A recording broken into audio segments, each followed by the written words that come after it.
I'm diving into a tough topic today as I challenge myself to explore what really happens when abortion is banned. Let's break it down together. Abortion bans have been making headlines for years, and it's no secret that they have serious implications for women's health and societal impacts. We're not just talking about an abstract concept here, we're talking about real people, real lives, and real consequences. Today, I want to take a closer look at what happens when abortion is banned and why it's so crucial that we keep talking about the issue.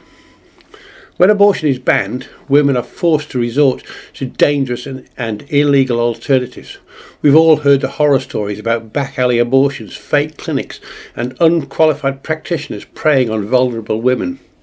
The risks are staggering and the consequences can be deadly. In regions where abortion is banned, women are more likely to experience complications, injuries, and even death. The lack of access to safe medical procedures is a ticking time bomb waiting to unleash a health crisis of epic proportions. Furthermore, banning abortion doesn't stop people from having them, it just drives them underground. Women will always find a way to access abortion, even if it means putting their lives at risk.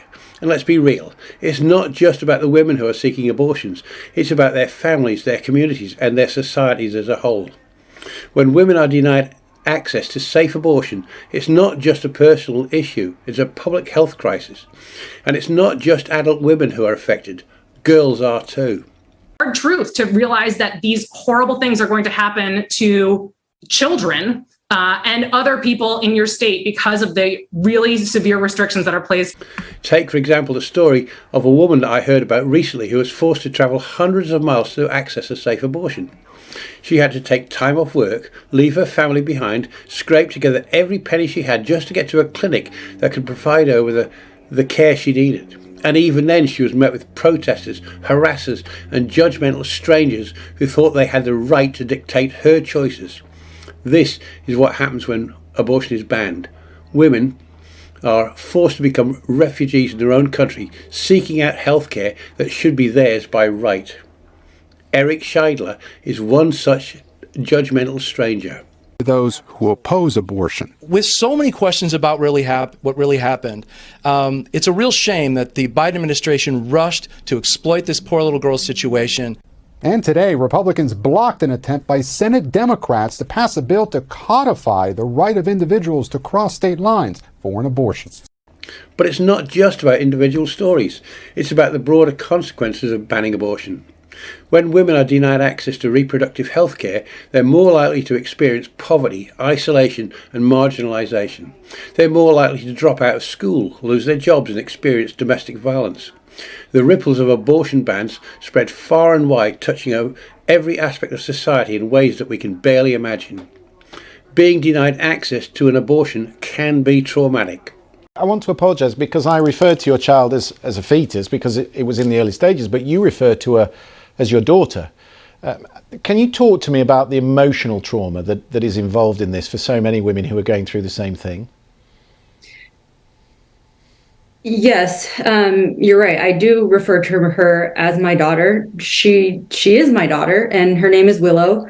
And I think something that a lot of people in the United States don't understand about abortion is, number one, that it's just standard health care. And number two, that a lot of times the people that want or need or seek an abortion are not what the stigma has represented us to be. I desperately want children. I desperately wanted Willow, and yet I found myself in a position where I was waiting for her to die so that I wouldn't die. I can't imagine a more traumatic or anguishing experience than wishing for one of those things to happen. But that's the reality of being pregnant in Texas today. Just finally, what damage did this do? Are you still able to have children? We hope so. We will have children. We will have a family someday. We're not sure exactly how we're going to achieve that. We know one thing for sure, that what happened to me is going to make it medically even harder for me to get pregnant again, if I can. But like I said, we will have a family one day, one way or another. Historically, women have always found ways to access abortion, even in the face of oppressive laws and social norms. From ancient Greece to modern-day America, abortion has been part of a human experience for thousands of years, and yet time and time again we see the same patterns emerging. Women are stigmatized, shamed and silenced, while their bodies are controlled and legislated. You should see my video, Is Abortion Immoral?, which I've linked in the description. The legal landscape surrounding abortion is complex and ever-changing. Laws are passed, repealed, reinterpreted, leaving women and healthcare providers in a state of constant uncertainty. And at the heart of it all are personal stories of women who have been affected, of families such as the family of Amber Thurman, who have been torn apart, and of communities that have been devastated. One statistic that always sticks with me is that in countries where abortion is banned, the maternal mortality rate is significantly higher. That's not just a number, that's a life, a family, a community shattered by a preventable tragedy. When we ban abortion, we're not just taking away a woman's right to choose, we're taking away her right to live.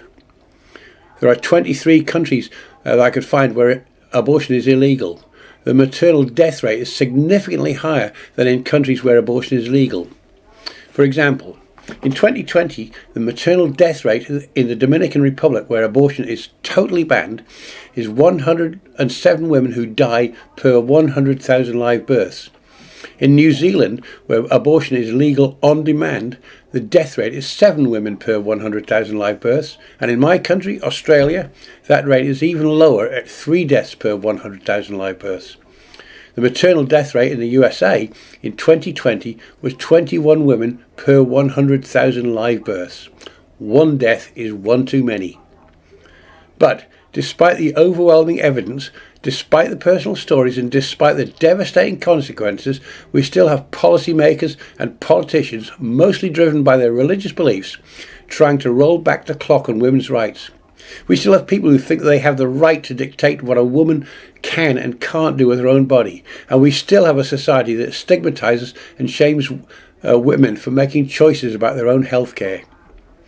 As I sit here today, I want to leave you with a challenge to imagine a world where women are trusted to make their own decisions about their own bodies, a world where abortion is safe, legal and accessible, a world where women aren't forced to risk their lives just to access basic health care. That's the world we should be fighting for, and that's the world that we can create if we just take the time to listen, to care and to act. Thanks for watching, and don't forget to share your thoughts on abortion rights in the comments below. If you like what I have to say, please hit like, subscribe and ring that notification bell. Comments, positive and negative, are welcome. Add them below and I'll do my best to respond. Thank you.